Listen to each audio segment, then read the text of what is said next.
আসসালামু আলাইকুম ভিউয়ার্স, আজকে আপনাদের সাথে দারুণ স্বাদের একটা কেকের রেসিপি শেয়ার করব। আর এই কেকটার নাম হচ্ছে হট মিল্ক কেক। বিশ্বাস হবে কিনা জানি না, তবে এই কেকটা পৃথিবীর সবচাইতে সেরা স্বাদের কেকের মধ্যে একটি, আমার মতে আর কি। তো চলুন দেখে নেওয়া যাক কিভাবে এই মজাদার কেকটা বাসায় তৈরি করা যায়। প্রথমে একটি বাটিতে আমি 2টা রুমের স্বাভাবিক তাপমাত্রায় থাকা ডিম নিয়ে নিয়েছি। কেকের স্বাদটাকে আরো ব্যালেন্স করার জন্য এখানে আমি লবণ দিয়ে দিয়েছি। আমি এখানে 1/4 চা চামচ লবণ ইউজ করেছি। সেই সাথে কেকের মধ্যে সুন্দর একটা গ্রান হওয়ার জন্য দিয়ে দিচ্ছি ভ্যানিলা এক্সট্রাক্ট বা ভ্যানিলা এসেন্স। এখানে ভ্যানিলা পাউডারটাও ব্যবহার করা যাবে, তবে সেক্ষেত্রে পরে শুকনো উপকরণের সাথে ব্যবহার করতে হবে। প্রথমে আমি ডিম 2টা মিডিয়াম স্পিডে 1 মিনিট বিট করে নেব। এই কেকটা কিন্তু চাইলে আপনারা হ্যান্ড হুইস্কের সাহায্যেও তৈরি করতে পারেন অথবা ব্লেন্ডার করেও তৈরি করতে পারেন। এই কেকটাতে ফোমের কোনো তেমন একটা বিশেষত্ব নেই। এই কেকের মূল বৈশিষ্ট্য হচ্ছে হট মিল্ক। এই হট মিল্কের কারণেই কিন্তু কেকটা অনেক ইয়ামি আর সফট হবে। ডিমগুলোকে মিডিয়াম স্পিডে 1 মিনিট বিট করার পর আমি এখানে চিনি দিয়ে দিচ্ছি। চিনির পরিমাপটা হচ্ছে 1/3 কাপ প্লাস 3 টেবিল স্পুন। গ্রামের মাপে হচ্ছে 100 গ্রাম। এখন ইলেকট্রিক বিটারের সাহায্যে আমি চিনিগুলো মেল্ট হওয়া পর্যন্ত বিট করে নেব। এই কেকটা তৈরিতে ফোমের তেমন একটা ভূমিকা নেই, আমি আগেই বলেছি।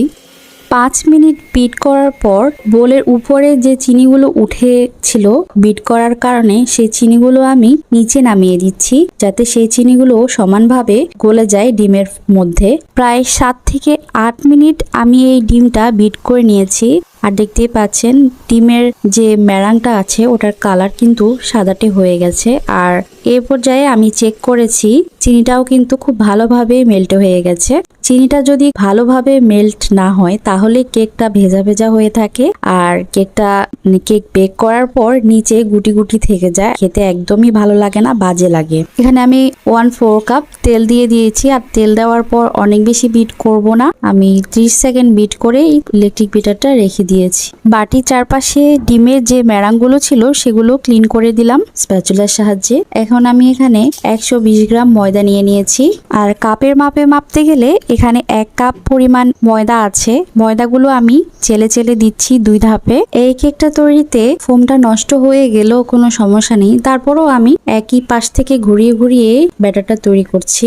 1 চা চামচ বেকিং পাউডার দিয়ে দিচ্ছি। আর বেকিং পাউডারটাও একটু চেলেই ব্যবহার করবেন, বেকিং সোডা না, কিন্তু বেকিং পাউডার 1 চা চামচ। কেক তৈরিতে কিন্তু অনেক ডুস অ্যান্ড ডোন্টস আছে, তো সবকিছু যদি আমি ভিডিওতে বলতে যাই তাহলে ভিডিওটা অনেক লং হয়ে যাবে।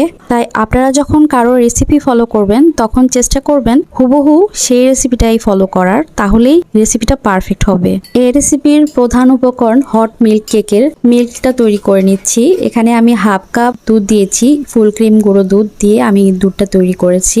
বাটার দিয়ে দিয়েছি 50 গ্রাম বা 3 টেবিল চামচ। এগুলো একটু বলক উঠিয়ে মানে বাটারটা মেল্ট করে আমি এখন কেকের মধ্যে সরাসরি এই গরম দুধটা দিয়ে দেব। এটা অনেকক্ষণ ধরে জাল করার প্রয়োজন নেই, জাস্ট বলক উঠিয়ে নামিয়ে নেব।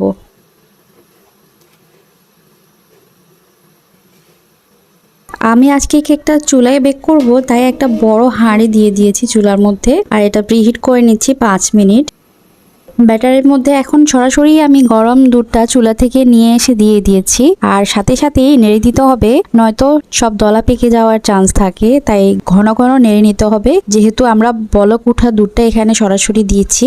আর ব্যাটারের কনসিস্টেন্সিটা আপনারা হয়তোবা দেখে বুঝতে পারছেন, সাধারণ কেকের মতো না, সাধারণ কেক থেকে একটু পাতলা আর একটু রানি কনসিস্টেন্সির।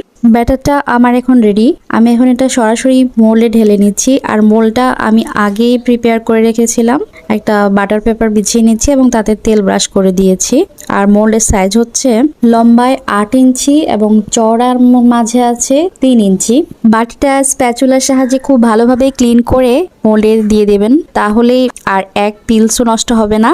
আর এই কেকটা আমি চাইছি না কোনোভাবে এক টুকরো নষ্ট করার। 2-3 বার ট্যাপ করে নিচ্ছি, যাতে ভেতরে কোনো এয়ার ক্রিয়েট হয়ে থাকলে সেটা বের হয়ে আসে, তাহলেই কেক বেক হওয়ার পর আর ভেতরে কোনো এয়ার বাবলস থাকবে না। এই কেকটা আমি চুলায় একেবারে লো ফ্লেমে রেখে 40 মিনিট বেক করে নিয়েছি। তবে আপনারা যদি ওভেনে করেন সেক্ষেত্রে 170 ডিগ্রি সেলসিয়াস বা 165 ডিগ্রি সেলসিয়াসে 40 মিনিট বেক করে নেবেন। আর ওভেনের তাপমাত্রাটা কিন্তু ওভেনের সাইজের উপর ডিপেন্ড করে, তাই অনেক সময় দেখা যায় যেই সময়ের কথা বলা হয় সেই সময়ের মধ্যে কিন্তু কেকটা অনেক সময় হয়ে যায়, আবার অনেক সময় আরো বেশি সময় লাগে। চুলায় বেক করার সময় কোনো সময় কাগজের ব্যবহার করবেন না। কাগজের ব্যবহার করলে দেখা যায় যে কেক অথবা যে কোনো বেকিং আইটেমসের মধ্যে একটা কাগজের পোড়ার গন্ধ হয়, সেটা খেতে একদমই ভালো লাগে না। কেকটা সুন্দর মধ্যে কালার হয়ে যায় ঠিকই, তবে কেকটা নষ্ট হয়ে যায়। চুলার জালটাও আমি আপনাদের দেখিয়ে দিয়েছি। প্রথম 10 মিনিট এভাবেই চুলার জালটা থাকবে, এরপরে আর একটু কমিয়ে দিতে হবে। এতে করে কেকটা প্রথম অবস্থাতেই সুন্দর কালার এসে যাবে উপরে, আর ভেতরে কাঁচা থাকবে, তাই চুলার জালটা কমিয়ে দিয়ে একেবারে লোতে করে বেক করে নিতে হবে। তো আমার কেকটা বেক হয়ে গেছে। আর কেক চেক করার সময় অবশ্যই চারপাশে, মাঝখানে, সাইডে খুব ভালোভাবেই চেক করবেন, কারণ অনেক সময় দেখা যায় এক পাশে হয়ে যায় কিন্তু মাঝখান দিয়ে কাঁচা থেকে যায়, তাই ভালোভাবেই চেক করতে হবে। তাই নামানোর পরপরই কেকটা বসে যায় বা চুপসে যায়।